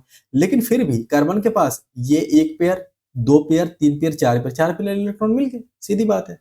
तो इस रिएक्शन को हम हाइड्रोजनेशन रिएक्शन कह देते हैं। ये एडिशन रिएक्शन का एग्जाम्पल है, क्यों, क्योंकि इसमें हाइड्रोजन हम जोड़ रहे हैं। जो तुम देखते हो ना वेजिटेबल ऑयल, जो तुम सब्जी वगैरह का तेल निकालते हो, उसमें होता है लॉन्ग अनसेचुरेटेड कार्बन का चेन, ठीक है। और जो तुम एनिमल फैट वगैरह देखते हो ना, जो जानवरों से फैट निकाला जाता है, उनमें होता है सेचुरेटेड चेन। वो काफी अनहेल्दी होता है, हार्मफुल होता है। पूछा गया है कि सेचुरेटेड हार्मफुल होता है कि अनसेचुरेटेड, तो सेचुरेटेड वाला हार्मफुल होता है। ठीक है, आगे बढ़ जाए, कुछ और प्रॉपर्टी देख ले। सब्सटीट्यूशन, सब्सटीट्यूशन तो तुम्हें पता ही होगा कि तुम्हारी जगह कोई और ले लिया, तुम्हारी जगह कोई और ले लिया तो सब्सटीट्यूट हो गए। उदाहरण के तौर पर देखो, यहाँ देखो, वही बात यहाँ पर लिखा हुआ है कि जैसे ये कार्बन हाइड्रोजन बेचारे सुखी सुखी रह रहे थे आराम से, ऐसे ये हो गया कार्बन, ये हो गया हाइड्रोजन, ये हो गया हाइड्रोजन, ये हो गया हाइड्रोजन और ये हो रहा हाइड्रोजन, ये बेचारे खुशहाली से रह रहे थे। लेकिन क्लोरीन का आक्रमण होता है और एक को रिप्लेस कर देता है, खुद आकर के यहाँ बैठ जाता है, तो ये क्या बन जाएगा, CH3Cl। ऐसे ही फिर दोबारा हमला होगा और फिर क्या बन जाएगा, CH2Cl2। फिर दोबारा क्लोरीन का हमला होगा, Cl3। फिर हमला होगा, क्या बन जाएगा, CCl4। फिर क्लोरीन क्या आएगा, ले, बहुत ज्यादा बन रहा था, हमारी दोस्ती बहुत मजबूत है, कहाँ गई तुम्हारी दोस्ती, तोड़ दिया ना। तो ऐसा करेगा क्लोरीन। अच्छा, एक बात याद रखना है, जब वो CHCl3 बनाएगा ना, इसको हम क्या कह देते हैं, क्लोरोफॉर्म कह देते हैं। ठीक है, ये ध्यान रखना आपको। ये सब्सटीट्यूशन रिएक्शन जो होता है, ये सनलाइट के प्रेजेंस में होता है, धूप के समय में होता है ये। अब आ जाते हैं कुछ इंपॉर्टेंट कार्बन के कंपाउंड, देख लो। जैसे सबसे पहला इंपॉर्टेंट नाम है वो है इथेनॉल। ठीक है, इथेनॉल फॉर्मूला क्या हो जाता है सर, C2H5OL। तुम्हें नाम से पता चल रहा है, इसमें सिंगल बॉन्ड होता है और लास्ट में OH जुड़ता होगा। सर इसको हम ऐसे भी लिख सकते हैं, CH3CH2OH। कोई दिक्कत, कोई परेशानी, कोई परेशानी नहीं। जो इथेनॉल होता है तुमने तो देखा ही होगा ये लिक्विड होता है रूम टेम्परेचर पर, रूम पे रखोगे तो लिक्विड फॉर्म में होता है। ठीक है, इसी का इस्तेमाल किया जाता है ड्रिंक करने में, लोग करते हैं, तुम थोड़ी करते हो। इसका इस्तेमाल करते हैं ड्रिंक करने में, और ये काफी अच्छा सॉल्वेंट होता है। जैसे पानी में तुम घोल देते हो ना, पानी को हम यूनिवर्सल सॉल्वेंट कह देते हैं, लेकिन इथेनॉल भी अच्छा सॉल्वेंट होता है। इसमें भी तुम काफी कुछ घोल सकते हो। अब तुम कहोगे सर इसमें तो हम आइस घोलते हैं, बेटा मार खाओगे। ठीक है, कुछ नहीं घोलना है, चुपचाप पढ़ो। ये गुड सॉल्वेंट होता है, क्यों, क्योंकि इसमें मेडिसिन घोला जाता है। देख रहे हो, मेडिसिन की बात हो रही है। टिंचर ऑफ आयोडीन इसी का एग्जांपल है। आयोडीन को क्या करते हैं, हम इथेनॉल में घोल दें तो टिंचर ऑफ आयोडीन कहलाता है। जो तुम कफ सिरप पीते हो ना, उसमें भी इथेनॉल होता है, क्योंकि उसमें और सारे केमिकल डालते हैं, उसको इसमें घोलते हैं। इसके अलावा बात करें तो ये, इसको पानी में तुम घोल सकते हैं। हाँ, ये तो तुम्हें पता ही होगा सर, बहुत आसानी से घुल जाता है पानी में ये तो। ठीक है, और अगर तुम प्योर इथेनॉल लोगे ना तो ये जानलेवा हो सकता है बेटा। तो नीट जिसको कहता हो ना, वो सब काम नहीं है। ठीक है, तो थोड़ा डाइल्यूट करके ही इस्तेमाल करना है। चलो, हालाँकि ये सब नहीं करना, गलत काम है, नुकसान करेगा आपको, मैं तो मज़ाक कर रहा था बस। रिएक्शन देख लेते हैं इथेनॉल का भाई, देखो, ध्यान से देखना ये तुम्हारे लिए है। रिएक्शन क्या होता है साहब इथेनॉल का? जैसे ये हो गया तुम्हारा इथेनॉल, पहला रिएक्शन है सोडियम के साथ कैसा रिएक्शन करता है, ये हो गया सोडियम, ये हो गया इथेनॉल। 2-2 इसलिए लगाया ताकि ये बैलेंस रहे, जो समझदार बच्चे हैं मेरे, जो पहले से पढ़े ना उनको पता है। तो ये इथेनॉल, ये सोडियम, दोनों रिएक्शन करेंगे तो क्या करता है, सोडियम कहता है हाइड्रोजन तुम ही तो कमज़ोर हो, हटो यहाँ से, हटा देता है और सोडियम आकर के खुद चिपक जाता है और हाइड्रोजन बेचारा यहाँ गैस बन के निकल जाता है, ठीक है? तो ये जो कंपोनेंट तुम्हें दिख रहा है, बना है, इसको कहते हैं सोडियम इथॉक्साइड। क्या कहता है? Sodium ethoxide. सोडियम, ये हो गया Na का सोडियम, और 2 कार्बन है तो इथ, और ऑक्साइड है तो ऑक्साइड, सोडियम इथॉक्साइड। दूसरा जो रिएक्शन एक होता है इथेनॉल का, वो होता है डिहाइड्रेशन। डिहाइड्रेशन का मतलब है पानी को निकाल देना। जब तुम्हारे शरीर से पानी खत्म हो जाता है उसको कहते हो ना डिहाइड्रेट हो गए हैं, इसमें भी वैसे होता है। देखो, ये है तुम्हारा इथेनॉल। इथेनॉल है, जब वहां पर एकदम गर्मा गर्म खौलता हुआ कॉन्सेंट्रेटेड सल्फ्यूरिक एसिड डालोगे ना, तो वो क्या करेगा, यहां से जो है, यहां से, यहां देखो स्ट्रक्चर, ये होगा CH2, ये हाइड्रोजन ऐसे बना दो, ये हो गया तुम्हारा CH2, और एक OH यहाँ बना दो, सेम है, यही वाला है, सेम यहाँ पर मैंने लिख दिया है, सिर्फ हाइड्रोजन अलग अलग बना दिया। H2SO4 जो डाला तुमने, वो क्या करता है, यहाँ से एक हाइड्रोजन और इसका OH दोनों को तोड़ के अलग कर देता है, तोड़ को अलग कर दिया, तो ये बन गया क्या, पानी। ये दोनों मिलकर के क्या बन जाएंगे, H2O। ठीक है, अब जब ये तोड़ेंगे तो एक इलेक्ट्रॉन छोड़ के जाते हैं, ये भी एक इलेक्ट्रॉन छोड़ के जाता है, ये अपना इलेक्ट्रॉन लेके जाता है। ठीक है, ये दोनों आपस में बॉन्ड बना लेते हैं तो H2O बन जाता है। अब ये दोनों जो है ना छोड़ के गए हैं, वो यहाँ पर आपस में बॉन्ड बना लेंगे। जब ये बॉन्ड बनाएंगे तो ये डबल बॉन्ड बन जाता है। बताओ समझ आया कि नहीं आया? आ गया है तो बताओ। ठीक है, इससे बेहतर समझ कोई आ जाए कहीं पर भी तो बताना मुझे। अब इथेनॉल तुमने देख लिया, अब इथेनोइक एसिड पर आ जाते हैं। यहाँ से भी सवाल पूछा जाता है। इथेनोइक एसिड का फॉर्मूला होता है CH3COOH। और डिटेल फिगर देखना चाहते हो तो ये होता है CH3 C double bond O, और ये होता है OH। ठीक है, ये ऐसे होता है। तुम चाहो तो इस H को यहाँ 3H भी बना सकते हो। इसी इथेनोइक एसिड का नाम होता है एसिटिक एसिड। ठीक है, जो तुम बार बार सुनते हो ना, इसी का नाम होता है एसिटिक एसिड। 2 कार्बन का बना होता है। ये क्वेश्चन CDS में पूछा हुआ है, स्टार मार्क कर लो।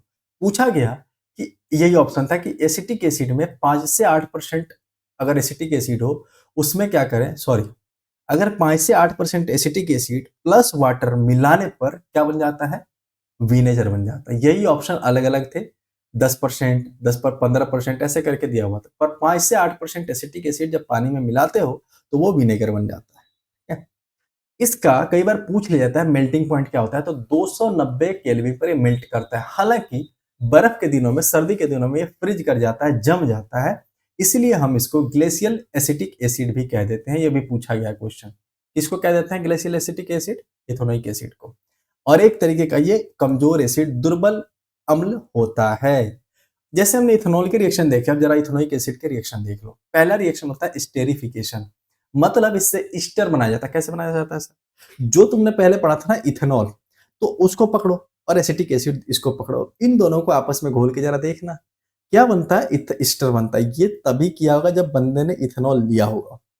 जिसने इथेनॉल ऑलरेडी ले रखा होगा वही ये काम कर सकता है कि भाई पानी में घोल के देख लिया, जरा कुछ पड़ा है तो ले आओ, और बैठ के पी रहे होंगे कहाँ, केमिस्ट्री के लैब में। दोस्त बोला होगा एसिटिक एसिड पड़ा है, बोलो तो मैं दूं, उसने दिया होगा एसिटिक एसिड, अगले ने जैसे बनाया वो बन गया होगा ईस्टर। बोलेंगे भाई बड़ी भयंकर सी स्मेल आई, ये क्या बन गया? बहुत मजेदार स्मेल होती है ईस्टर की, स्वीट सी स्मेल होती है, इसलिए इसका इस्तेमाल हम परफ्यूम में करते हैं। ठीक है, और इसका इस्तेमाल हम साबुन को बनाने में भी करते हैं। तो उन्होंने कहा अरे यार ये तो बड़ी बढ़िया चीज बन गई, और डाल देते हैं। ठीक है, ऐसे करते करते उन्होंने स्टर बनाया, साथ में पानी भी निकलता है, ये भी आपको ध्यान रखना है। अच्छा, साबुन कैसे बनाते हैं सर? ये तुम्हारा स्टर है, ये तुम्हारा स्टर है। स्टर को जब तुम सोडियम हाइड्रोक्साइड के साथ रिएक्शन कराओगे तो ये वापस इन दोनों को अलग अलग तोड़ देता है। ठीक है, ऐसे, और नहीं ऐसे नहीं तोड़ता, ये गलत है। CH3COO, ये रिएक्शन गलत है। यहां पर आ जाता है तुम्हारा, यहाँ आ जाता है तुम्हारा आई थिंक Na। ठीक है, ये आ जाता है Na, और यही Na वाला जो है, ये वाला है, वो साबुन कहलाता है। अभी आगे हम देखेंगे। ठीक है, अब देखो रिएक्शन ऑफ इथेनोइक एसिड। जो हमने सॉप्स बनाए हैं ना, साबुन बनाए, वो क्या होते हैं, जनरली आपने देखा ना, सोडियम के सॉल्ट से बना है या पोटेशियम के सॉल्ट से वो बना हुआ होता है, कार्बोक्सिलिक एसिड के साथ मिल करके। अब जब तुम इथेनोइक एसिड को बेस के साथ रिएक्शन कराओ, जब एक बात बताओ, एसिड और बेस दोनों आपस में रिएक्शन करेंगे तो क्या बनेगा, सॉल्ट बनता है। ये क्या होता है, सॉल्ट बनता है। कैसा सॉल्ट है सर, ये CH3CO, इसका H निकल जाता है और इसका OH निकल जाता है, दोनों मिलकर के क्या बना लेते हैं, H2O बना लेते हैं। और इसका क्या बच गया, Na इसमें आकर के जुड़ जाता है, तो ये देखो Na आकर के जुड़ गया और H2O बाहर निकल गया। इसका नाम क्या होता है सर, तो सोडियम है तो सोडियम रख दिया, और ये एसीटेट में से टूटा तो सोडियम एसीटेट कह दिया। या इसी को हम सोडियम और 2 कार्बन है तो इथेन और इथेनोया, ये क्या कहते हैं, ईस्टर है तो इथेनोएट। खत्म हो गई बात। अब आ जाओ आगे, एक और रिएक्शन देख लो। जैसे अगर तुम इसका रिएक्शन कार्बोनेट या बाइकार्बोनेट, जिसको हम हाइड्रोजन कार्बोनेट भी कहते हैं, उसके साथ रिएक्शन कराओ तो 3 चीजें निकल के आती हैं। क्या क्या चीजें हैं सर, तुम्हें एक तो पता है कि सॉल्ट बनेगा, क्यों, क्योंकि एक एसिड और एक बेस है। ये जो कार्बोनेट होते हैं बेस होते हैं, ठीक है, तो सॉल्ट बनेगा। साथ ही साथ कार्बन डाइऑक्साइड निकलेगा और साथ में पानी निकल जाता है, ठीक है, वाटर निकल जाता है। चलो अब आ जाते हैं सोप्स और डिटर्जेंट्स पर। सोप्स और डिटर्जेंट्स की अगर हम बात करें तो थोड़ा सा देख लो, दोनों के दोनों क्या हो जाते हैं, साबुन और जो सर्फ होते हैं दोनों क्लींसिंग एजेंट होते हैं, मतलब सफाई करने में काम आते हैं। कैसे सर, ये डर्ट को यानी गंदगी को, और अगर ऑयली तेल वगैरह का धब्बा लग जाए तो उसको साफ करने में ये काफी हेल्प करते हैं। कैसे करते हैं सर, देखो होता क्या है ना, हमने अभी देखा कि सोडियम और पोटेशियम सॉल्ट का जो होता है ये लॉन्ग चेन होता है, कौन, सोप, ठीक है, ये आप देख सकते हो, जो हमने देखा था ना CH3C3H5CONA, यही होता है साबुन, साबुन का फॉर्मूला। अब एक्स की जगह कुछ भी लगा दो, वाई की जगह कुछ भी लगा दो, इथेन को सेटिस्फाई करना चाहिए। उदाहरण देख लो साबुन का, एस्टियरिक एसिड, तुम साबुन जाना और पलट के देखना, उसके डब्बे के पीछे लिखा होगा palmitic acid, oleic acid, stearic acid, ये सारी चीजें लिखी होंगी, ठीक है, ये होता है। और इसके प्रोसेस को, साबुन बनाने के प्रोसेस को, नाम बड़ा सिंपल है, साबुनीकरण, हिंदी में तो तुम बता ही सकते हो, और अंग्रेजी में सेपोनिफिकेशन कह देते हैं। सोप मतलब साबुन होता है तो सेपोनिफिकेशन कह देते हैं, ठीक है। यहाँ देखो, ईस्टर और NaOH जो हम मिला रहे थे वहां से क्या बन रहा था, sodium salt of fatty acid, और साथ में निकल जाता है क्या, ग्लिसरॉल निकल जाता है। ये ग्लिसरॉल जो होता है ये बाई प्रोडक्ट होता है। क्या होता है, बाई प्रोडक्ट। यहाँ से जो है ना, इसको तुम मिटा ही देना, वही वाला रिएक्शन ध्यान रखना है आपको, वो वाला रिएक्शन ध्यान रखना है आपको, इसको मिटा दो, ठीक है, ताकि ताकि थोड़ी सी आसानी हो आपको। चलो आ जाते हैं अपने पॉइंट पर, ये हो गया। अब यहां देखो आप, हमने क्या देख लिया, हमने बना दिया कि ये हो गया sodium salt of fatty acid, ये क्या कहलाता है, साबुन कहलाता है। इसके साथ साथ एक और चीज मिलता है जिसका नाम है ग्लिसरॉल, ग्लिसरॉल, ठीक है, ये क्या हो जाता है, बाई प्रोडक्ट। बाई प्रोडक्ट मतलब इसके साथ ये फ्री में आ जाता है, मतलब इसको बनाने चले थे और साथ में ग्लिसरॉल मिल गया, ठीक है। सॉरी। अब देखो सर, ये कैसे गंदगी निकालता है, कैसे कपड़े को साफ करता है, जरा थोड़ा सा डिटेल में बता दीजिए, थोड़ा सा डिटेल में समझो। ये मान लो ये तुम्हारा साबुन का मॉलिक्यूल गया, साबुन का मॉलिक्यूल गया तो पानी के जो कण है उसमें H2O, उनसे जाकर के रिएक्शन करता है। रिएक्शन करने के बाद ऐसा एक स्ट्रक्चर बना देता है, ये देख रहे हो आप स्ट्रक्चर, ऊपर की तरफ होता है हेड और नीचे की तरफ होता है टेल। ऐसे ऐसे करके ये देख रहे हो, गोल सा स्ट्रक्चर बना लिया। बहुत सारे ऐसे ऐसे स्ट्रक्चर उसमें बन जाते हैं। ऊपर वाले पोर्शन को हेड कह देते हैं, नीचे वाले को टेल कह देते हैं। और हेड जो होता है ना, ये हाइड्रोफिलिक होता है। मतलब क्या है, हाइड्रोफिलिक का मतलब फिलो शब्द जहां भी आएगा मतलब अफेक्ट करता है, उससे ज्यादा प्रभावित होता है, उससे ज्यादा लाइक करता है। फील का मतलब होता है लव, ठीक है, लव। तो हाइड्रो को लव करता है, यानी पानी से जाकर के जुड़ जाता है। और फोबिया का मतलब समझ रहे हो ना, फोबिया है मतलब डरता है। तो टेल जो है, ये पीछे वाला जो पार्ट है, ये पानी से डर के दूर हट जाता है, ठीक है, ये ध्यान रखना है आपको। और इस पूरे स्ट्रक्चर को हम मिसल कह देते हैं। यही सनने के बाद ऊपर में झाग बन करके निकलता है। इस पूरे स्ट्रक्चर को हमने मिसल कह दिया। ये मिसल क्या क्या करता है कि जब आप इस पर लाइट पड़ेगा ना, आप देखोगे उसमें सतरंगी कलर दिखाई देता है। क्यों, क्योंकि वो प्रिज्म की तरफ काम कर रहा है। प्रिज्म की तरफ काम कर रहा है तो प्रिज्म क्या करता है, स्कैटर कर देता है लाइट को। लाइट करना है स्कैटर में, उसके बाद लाइट स्कैटर करने के बाद अलग अलग रंग दिखाई देने लगते हैं, ठीक है। जो तुम्हें झाग दिखाई देता है ना, वही मिसल कहलाता है। और वैसे क्या कर देते हैं हम, इसको अलग अलग गंदगी को साफ कर सकते हैं। और एक और बात यहाँ पर ध्यान रखना है, ये जो हाइड्रोफिलिक और हाइड्रोफोबिक दोनों गुण आपको दिख रहा है, इसलिए हम इसको कह देते हैं सोप को एम्फीफिलिक है, ठीक है। एम्फी कैरेक्टर है, एम्फी नेचर है, मतलब एम्फी मतलब दोनों नेचर है, कि पानी को पसंद भी करता है नापसंद भी करता है, ठीक है। ये फोम क्यों बनता है? क्योंकि पानी में जब पानी का हार्डनेस का मैंने रीज़न बताया था आपको, पानी हार्ड क्यों होता है? हार्डनेस ऑफ वाटर का कारण होता है, अगर पानी में मैग्नीशियम या कैल्शियम प्रेज़ेंट है, तो पानी हार्ड होता है। उसी को ब्रेक करने के लिए हम सोप डालते हैं या डिटर्जेंट डाल देते हैं। मैं आपको बता चुका हूँ पिछली क्लास में। वही सोप जा कर के इसी मैग्नीशियम या कैल्शियम से क्या करता है? रिएक्शन कर देता है और रिएक्शन करने के बाद झाग बन जाता है, बस। कहोगे सर इतना तो हमने कभी बचपन से नहीं पढ़ा जो आप पढ़ा रहे हैं। अब देखो डिटर्जेंट्स, सोप तो देख लिया, डिटर्जेंट्स जो होता है तुम्हारे शैम्पू में, तुम्हारे क्लींजिंग एजेंट दोनों में पाया जाता है। सोंपी कहोगे सर शैम्पू में पाया जाता है? हाँ जी, पाया जाता है। ठीक है? तुम्हारे माथे में गंदगी है उसको साफ करने के लिए। ये क्या होता है बेसिकली? सोडियम सॉल्ट होता है सल्फोनिक एसिड का या अमोनियम सॉल्ट होता है। ध्यान रखना है, ammonium salt of chlorine, bromine, इससे ज्यादा कुछ मत देखो, बस बहुत हो गया इसमें। अब आ जाते हैं थोड़ा अल्कोहल के बारे में समझ लो। अल्कोहल कई बार ना फ्यूल के तौर पे इस्तेमाल किया जाता है। कैसे सर जरा बताना हमें? तो जो तुम शुगर केन देखते हो ना, बहुत इंपॉर्टेंट है, याद रखना। शुगर केन जो तुम देखते हो, गन्ने के खेत देखते हो, उस पर जब लाइट पड़ती है ना, तो वो क्या कर देता है, उसमें जो केमिकल्स है उसको केमिकल एनर्जी में कन्वर्ट कर देता है। ठीक है? कैसे? जो तुम गन्ने का जूस निकालते हो, उससे हम क्या करते हैं, मोलेसेस बनाते हैं। मोलेसेस बनाते हैं। यही मोलेसेस फर्मेंट करके, फर्मेंटेशन मतलब होता है जैसे तुमने देखा है कभी जलेबी वगैरह बनाते हुए, तो जलेबी का जो मैदा होता है उसको क्या करा जाता है, अभी तो नहीं करते पर पहले क्या करते थे ओरिजिनली, उसको ना भिगो करके या फुला करके हम रख देते थे और अगले दिन उसका इस्तेमाल करते थे। उसमें क्या होता है, बैक्टीरिया का बहुत सारा एक्टिविटी होता है, उससे क्या हो जाता है, वो सड़ने लगता है। एक तरीके से सड़ना नहीं होता है, बैक्टीरियल एक्टिविटी के कारण कई सारी चीजें उसमें चेंजेस आती हैं। उस चेंजेस को हम फर्मेंटेशन कह देते हैं। ठीक है?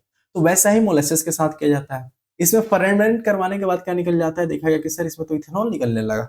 खराब हुआ तो उसमें से इथेनॉल निकल गया। इस इथेनॉल का क्या करते हैं, हम पेट्रोल में ऐड कर देते हैं।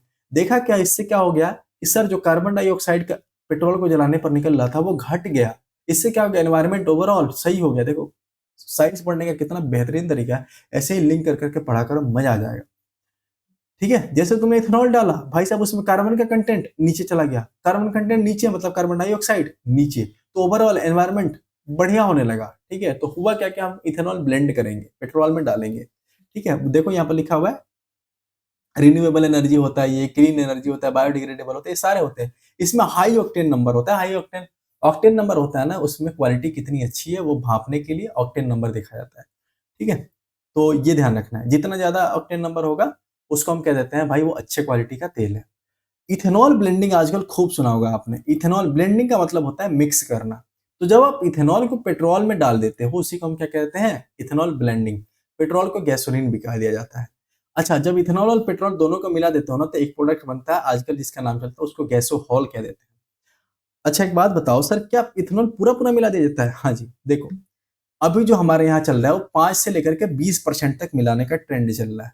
हुआ क्या था, हमारे देश में टारगेट रखा गया था कि 2030 तक हम 20% ब्लेंडिंग पर पहुंच जाएंगे। ठीक है? अब कहोगे सर इसमें क्या है सर, एक बार में 20% पहुंचा दो? नहीं पहुंचा सकते, थोड़ा थोड़ा करके अपने आप को हमें उस लेवल तक ले जाना पड़ेगा। सारी चीजें जब सूटेबल हो जाए तब धीरे धीरे करके आप इसको बढ़ा सकते हो।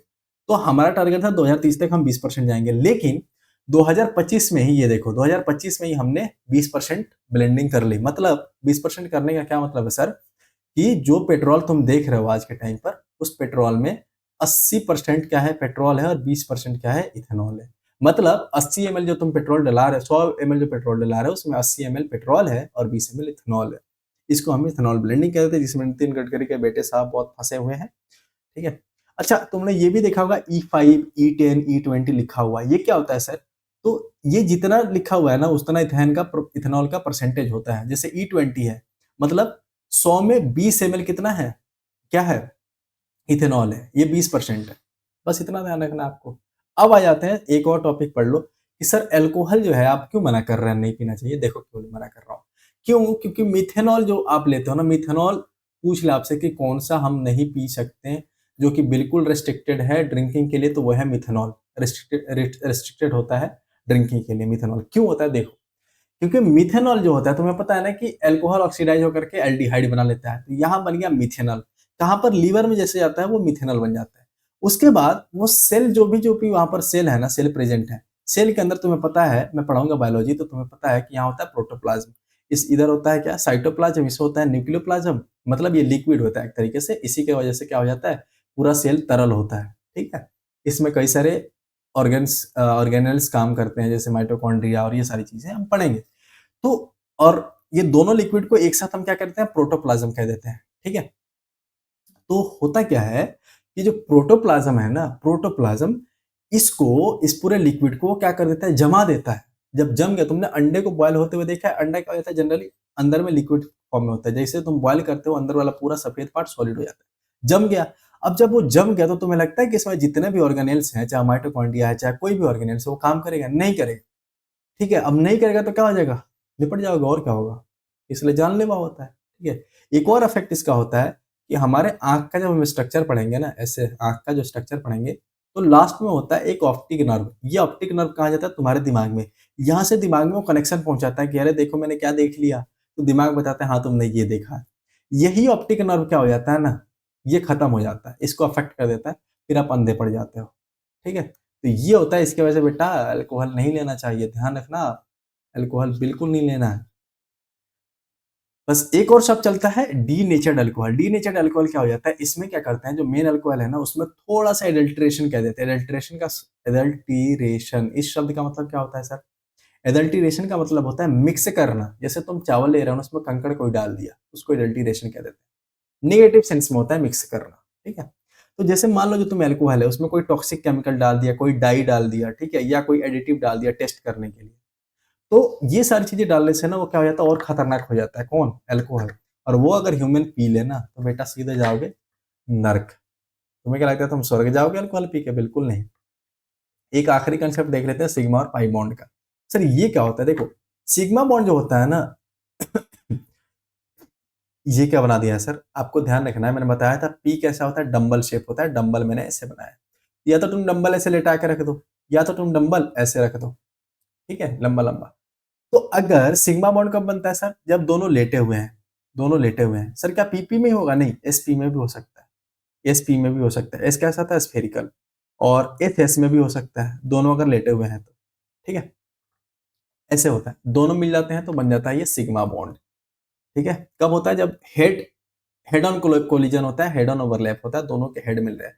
लेकिन लेटरल मतलब खड़े हैं, ये दोनों खड़े हैं, माथा मिल रहा है और पैर मिल रहा है, तो मिल रहा है ना, तो इसको हम पाई बॉन्ड कह देते हैं। उदाहरण के तौर पर यहाँ देखो, अगर एक बॉन्ड है ना, जैसे कार्बन है, इन दोनों के बीच में एक बॉन्ड है, उदाहरण के तौर पर यहाँ देखो, तो एक बॉन्ड जब भी होता है तो वन क्या हो जाता है, वो सिग्मा बॉन्ड होता है। उसको दिखाने का तरीका ऐसे होता है, ये सिग्मा का साइन होता है। अगर दो बॉन्ड है ना, कार्बन और कार्बन के बीच में, किसी के भी बीच में दो बॉन्ड है, डबल बॉन्ड है, तो एक बॉन्ड जो होता है वो सिग्मा होता है, प्लस एक बॉन्ड जो होता है वो पाई बॉन्ड होता है। इनका नाम है, ध्यान देना है आपको। अगर तीन बॉन्ड होते हैं ना, तो तीन बॉन्ड में क्या हो जाता है कि एक सिग्मा होता है और प्लस दो पाई होता है। यानी हर केस में एक ही सिग्मा होगा, यह आपको ध्यान रखना है। पाई की संख्या वेरी करती है। ठीक है, अब यहां आ जाओ, जो इंपॉर्टेंट है वो देखो, तुमसे पूछा गया एग्जाम में, कहीं से भी पूछ के तो देख ले, तुमसे देखता हूं मैं कैसा नहीं होता है।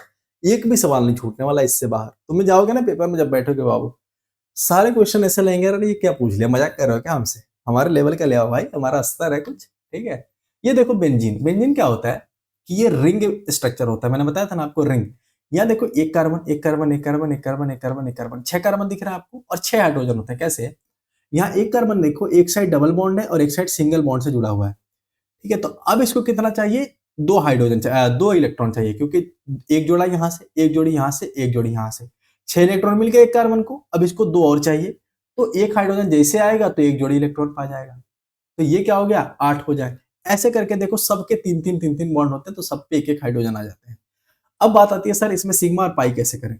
जितने सिंगल बॉन्ड है, पहले देखो, यहां देखो, ध्यान से देखना,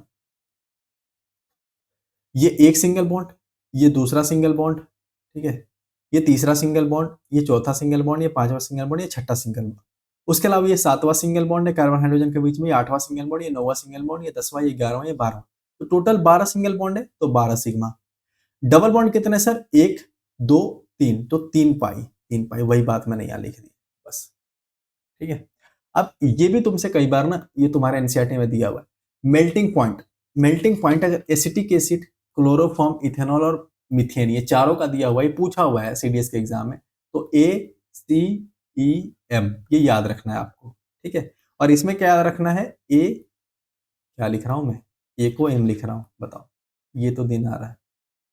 इसको क्या याद रखना है आपको, ए ई सी एम, ठीक है, ए ई सी एम, बस इन दोनों को हेरफेर है। ये है बॉइलिंग पॉइंट और ये आपका मेल्टिंग पॉइंट। ये आपके 100% याद कर लेना क्योंकि आपके एग्जाम में पूछा जाएगा। अब बताओ कि कौन सा ऐसा टॉपिक है जो इसमें छूट गया है। मुझे नहीं लगता कोई ऐसा टॉपिक है जो इससे बाहर भी तुमसे क्वेश्चन पूछ लेगा, ठीक है। अगर इस चैप्टर से कहीं से भी क्वेश्चन आ रहा है, तुम फाड़ के आओगे, ये यकीन रखो, ठीक है। और चाहे सीजीएल हो, रेलवे हो और सीडीएस हो, कोई भी एग्जाम हो, तुम क्वेश्चन पेपर उठाना और उठाकर सॉल्व कर लेना। अगर कोई सवाल छूट रहा है आकर मेरे को बताना, ठीक है। अभी तक जितनी चीजें पढ़ी है तुमने उनमें से, ठीक है। तो बाबू जो भी तुम पढ़ रहे हो कॉन्फिडेंस रखो अपने आप पर, 100% you are going to make it this time, ठीक है। Be brave, be confident, you will perform better than earlier, okay. मिलते हैं जल्दी, तबीयत भी थोड़ी ठीक हो जाएगी जब तक, और तब तक आप भी ध्यान रखो। जय हिंद, टाटा, बाय बाय।